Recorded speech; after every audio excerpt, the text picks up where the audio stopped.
Sejam bem-vindos a mais um vídeo da Chácara Rica Floresta. Aqui quem fala é o Hugo. E bom, tá chovendo muito aqui na nossa região por causa do El Niño, né? Acho que não vai dar para ouvir no vídeo. Tô dentro de casa aqui, então por isso que eu tô gravando aqui dentro. Mas o vídeo hoje ele é bem técnico, então realmente para quem quer se aprofundar na questão técnica, né? Não sei se esse vídeo vai atrair muita gente. As pessoas não dão valor aos conhecimentos técnicos, que na verdade são os principais para o sucesso do plantio. E eu quero falar de preparo de solo. Eu estou fazendo um curso técnico em agropecuário. Para quem não sabe, eu sou formado em contabilidade. Tenho 7 anos mexendo com agrofloresta aí. Fiz vários cursos na área de agrofloresta, mas minha formação é em contabilidade. E agora eu decidi fazer uma formação técnica na área para agregar mais e para ter um título também, né, pessoal? Então, vamos falar um pouco de preparo de plantio. Primeiro eu quero falar um pouco do solo. Então eu vi alguns conhecimentos assim que eu não tinha claramente na minha cabeça e eu quero repassar para vocês. Um deles é que para formar 1 centímetro de solo em condições naturais, leva entre 200 e 400 anos, pessoal. Vocês têm noção disso? 200 a 400 anos para formar 1 centímetro de solo. E por que isso é tão importante, pessoal? Quando a gente vai fazer nosso preparo de solo, a gente pode cometer diversos erros e acabar estragando o nosso solo. O nosso solo, às vezes, a gente acha que não é bom, que não sei o quê, e pode ser que ele não esteja na melhor das condições, mas o preparo de solo pode piorar muito a situação. Então fica até o final do vídeo para você ver quando usar cada técnica de preparo de solo. Então na agrofloresta eu mesmo já fiz muito preparo de solo errado. Então às vezes a gente pensa que eu posso fazer o que eu quiser, né? Eu posso lá bagunçar o solo, pulverizar o solo todo, que depois eu nunca mais vou mexer, né? Porque plantio de agrofloresta é um plantio que a gente não revira o solo de novo. Se está revirando, está errado, né? Salvo em questão de repetir cultivo de hortaliça, e eu vou explicar por quê. Mas então a gente vai falar sobre cada uma dos jeitos de se preparar o solo. Bom, para começar, 200 a 400 anos para formar 1 centímetro de solo. Isso em condições boas, países tropicais, condições que a gente tem atividade biológica. Se for áreas muito áridas, que praticamente você não tem atividade biológica, isso demora mais do que 200 a 400 anos. E o solo, quando ele tem vida, ele forma pequenos agregados. Então as moléculas do solo, as partículas, aliás, do solo, elas vão formando agregados e esses agregados vão montando o solo em si. E quando a gente tem esses agregados, a água corre no meio do solo. E é isso que a gente quer. A gente quer que passe ar e água. Que a raiz precisa de água e de ar. Se o solo compactar e a água não passar, a raiz não vai se desenvolver bem naquele ambiente. Se ficar sem oxigenação, sem ar, tem semente que não vai nem germinar. Certo? Então é muito importante o preparo do solo, mesmo na agrofloresta, quando a gente vai botar cobertura de solo, fazer todas aquelas questões que a gente já sabe. Se você não sabe, tá aí no canal os vídeos explicando. Então vamos tomar cuidado na hora de preparar o solo. Bom, primeiro a gente tem que saber se o nosso solo é argiloso, arenoso ou médio, né? Nenhum nem outro. A gente pode fazer uma análise em laboratório que vai dizer quanto por cento de argila. Eu já vi muita gente olhar para um solo e falar que o solo é arenoso e na verdade é argiloso. A pessoa acha que sabe reconhecer olhando, mas não sabe. Então, talvez seja interessante fazer uma análise de solo para isso também. Eu acho a análise de solo imprescindível. Porque você pode ter excesso de algum nutriente, igual eu tenho excesso de potássio aqui, e está colocando à toa. Então, eu acho importantíssimo você fazer análise de solo. Mas, o solo arenoso, é só a gente pensar na areia da praia, ele tem grãos grandes, né? Um solo que é mais arenoso. Então, você pega ele e você separa as partículas, ele tem grãos. O solo argiloso, a partícula de argila é muito pequena. Então, ele tende a sujar a sua mão, a grudar na sua mão. E não igual a areia faz na praia, que são partículas bem grandes. A areia tem uma partícula muito maior do que a argila. E o que isso implica? Se seu solo é arenoso, que as pessoas acham que o solo é ruim, na verdade é um solo muito bom. É um solo ótimo de trabalhar. Por quê? Porque a partícula é grande, permite a passagem da água, permite a passagem do ar.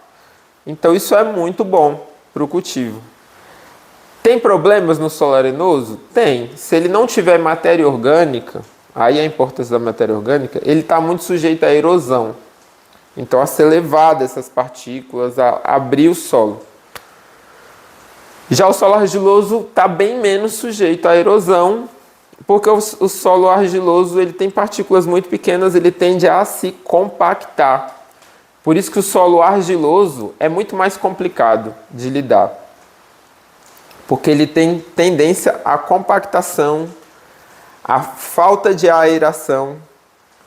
Então isso é uma coisa que a gente tem que se atentar. Do mesmo jeito, quando um trator vai preparar um solo, seja da forma que for, para preparar um solo arenoso é muito mais fácil. Está solto o solo, o trator não precisa usar tanta força. Já um solo argiloso não, ele é muito pesado e requer que se observe a umidade. Se ele estiver muito seco, não vai ficar bom o preparo. Se ele estiver muito molhado, também não vai ficar bom o preparo. Então vale a pena a gente se aprofundar nisso. Bom, pessoal, então eu vou falar é o básico, né? Assim, para um engenheiro agrônomo seria o básico, né? Mas eu quero que vocês entendam pelo menos o básico, que isso vai fazer toda a diferença para vocês. Então a primeira coisa que eu vou falar é sobre o ferramenta mais tradicional para usar para preparar o solo, que é o arado. Então o arado ele tem normalmente 3 discos, ele é puxado pelo trator. E o que ele vai fazer é descompactar esse solo. Então se você tem um solo que não foi máquina, que não foi maltratado com fogo, deixado lá pisoteado por gado, nem nada do tipo, talvez nem precise. Mas se a tua cultura é de raízes exigentes, né, pouco fortes, anuais e tudo mais, é bem possível que vai precisar. Então o arado, ele vai descompactar esse solo, tirar algumas das ervas que estão espontâneas ali, incorporar um pouco elas, e você pode também jogar o adubo e ele ajuda a incorporar esse adubo. Só que ele deixa o solo ainda bruto, então você ainda tem partículas grandes no solo.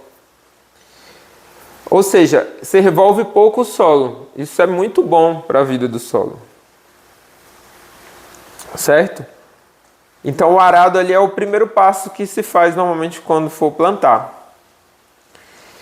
Se a gente for fazer esse arado só uma vez, a gente provavelmente não vai causar nenhum dano grande no solo.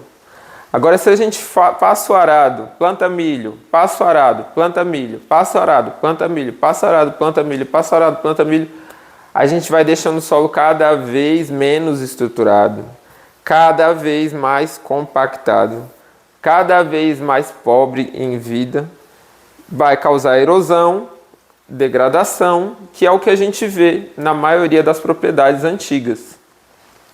Certo? Então, o arado é o início, é o básico em todo solo que não tem condições de plantio. Normalmente se passa primeiro o arado. Ok? E a grade?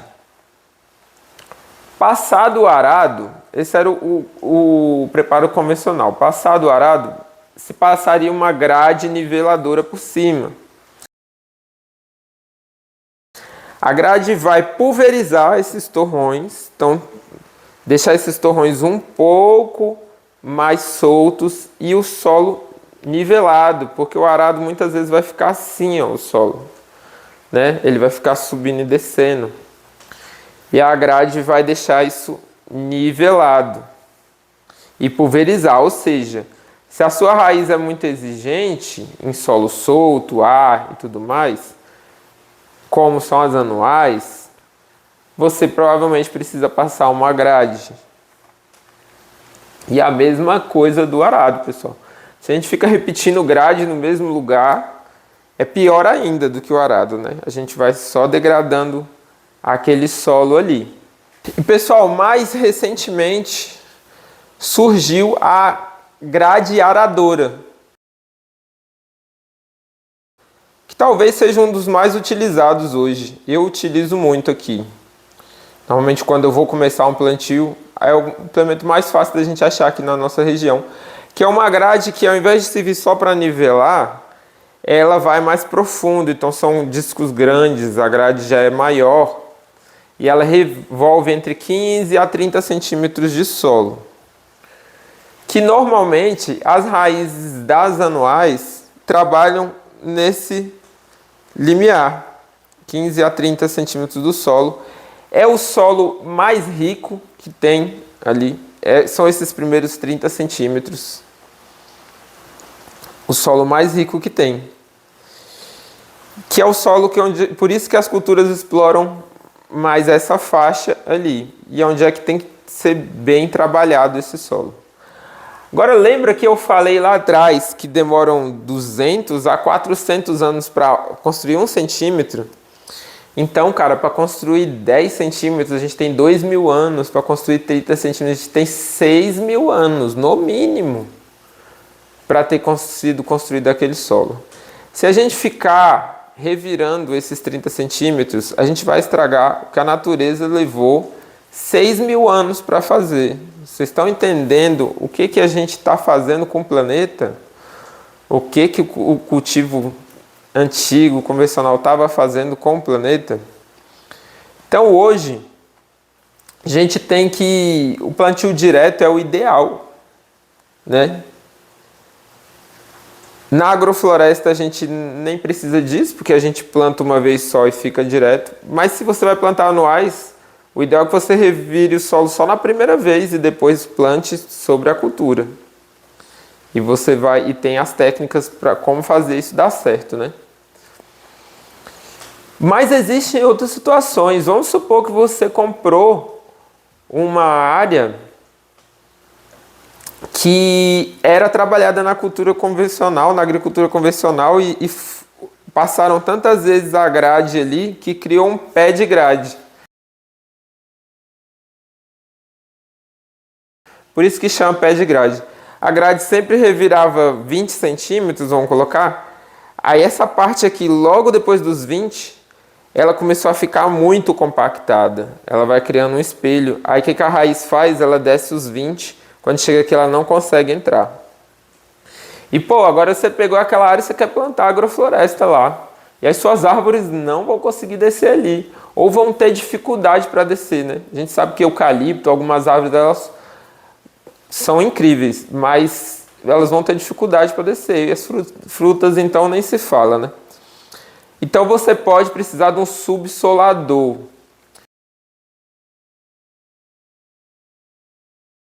O lance do subsolador, ele vai só rasgar o solo. Ele não vai levantar esse solo lá de baixo para cima.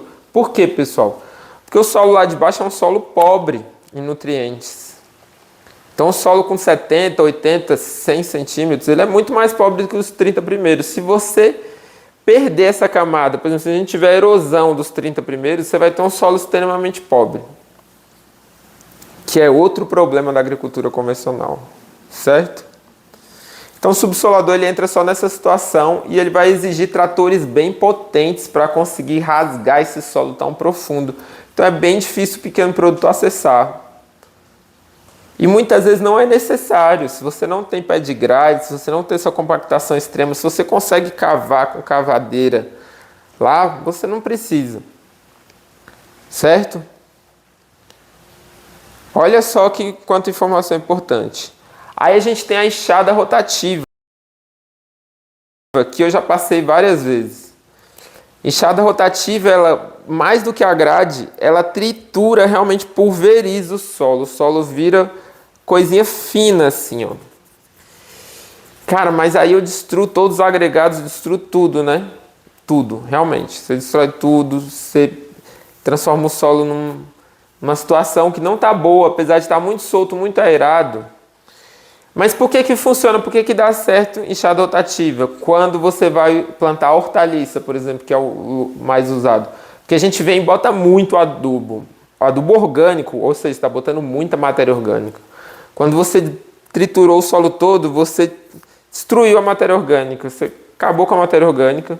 E o solo não tem mais agregados. Aí você vem com muito esterco, né? Quantidade de esterco para a hortaliça é enorme, 2 quilos, 3 quilos por metro.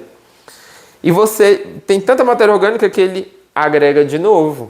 Então, a enxada rotativa só pode ser usada, só deve ser usada, a princípio, para cultivos de hortaliça, para cultivos em que você vai usar muita matéria orgânica incorporada ali para voltar com esse solo até ele ter condições de trabalhar. Então, eu aqui já teve lugar que eu passei e eu não vim com essa quantidade de matéria orgânica. Depois eu plantei, eu adubei com um perfurador berço por berço. E hoje eu sei que isso não foi bom e eu vejo o resultado ruim nas linhas. Então, a enxada rotativa a gente só deve usar quando for incorporar muita matéria orgânica, normalmente para hortaliças e espécies muito exigentes em matéria orgânica, em solo solto e tudo mais. Bom, pessoal, fora essas opções, a gente tem o sulcador, que ele vai fazer um sulco no solo, então ele vai rasgar o solo superficialmente para você botar a cultura ali. Muito interessante nesse sentido que a gente está falando, que você não vai revirar tudo, né? Você vai fazer só o sulco ali e vai preservar o restante do solo. Então a gente vai ter um aspecto muito interessante nessa questão de preservação do solo. Então também é uma opção de se trabalhar. Às vezes você não vai plantar hortaliça na sua agrofloresta, mas você vai plantar abacaxi. Aí você já aproveita aquele suco e bota os abacaxis, bota as mudas no suco. Só que aí eu também acho que é interessante furar mais fundo, porque o suco normalmente tem 20 centímetros. Se você vai plantar uma árvore, é melhor você fazer um buraco de 40, 50. Mas aí você tem o suco pronto para botar as mudas de abacaxi, para você botar outras culturas que você queira, às vezes mandioca, outras coisas. E você vai furar mais profundo só onde é que vai a muda. Então o sulcador também é um implemento interessante aí para a gente mexer. Bom, pessoal, a ideia desse canal é trazer informações úteis para quem gosta de agrofloresta, quem gosta de agricultura orgânica, para que vocês possam ter sucesso aí no plantio de vocês. O meu interesse é esse, para que possa expandir a agrofloresta o máximo possível. Então, se você ficou até aqui e ainda não é inscrito no canal, como a maioria dos nossos espectadores não são inscritos, então se inscreva no canal, por favor, né, para dar aquela força. Curte para ele compartilhar esse conteúdo com outras pessoas, né? E toca no sininho para não perder os próximos vídeos. E se você quiser apoiar a gente e ainda se deliciar com nossos produtos, a gente está enviando para qualquer lugar que o correio chegue. Então, qualquer lugar do país, nossa banana passa aqui. A gente tem tanto pacote pequeno assim, como temos o pacote grande, aqui tamanho família. A gente pode enviar vários desse ou alguns desses, se você quiser, quantos você quiser. E a gente tem a banana passa. Esse aqui é a banana passa com chocolate. Os dois são orgânicos. A banana é aqui da nossa chácara. Aí esse aqui é coberto com chocolate, ó. É uma delícia esse aqui, pessoal. Esse é o nosso carro-chefe, a banana passa com chocolate. O chocolate é de floresta também, de cabruca.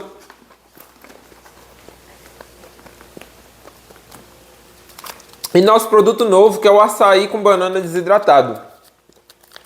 O açaí é lá da Agrofloresta Ouro Fino, lá na Bahia. O primeiro aluno do Ernest, o Henrique. A gente desidrata ele, fica como se fosse um doce, mas não vai açúcar. É só açaí e banana. E esse também está fazendo muito sucesso. Esse é o que está vendendo mais hoje. Que ele é muito macio. Então vou deixar meu telefone aqui. A gente entrega em qualquer lugar que o correio chega no Brasil. Se com alguma dúvida, deixa nos comentários aí. Se você quer pedir algum assunto, algum vídeo, também pode deixar nos comentários. Muito obrigado por assistirem mais esse vídeo e até a próxima.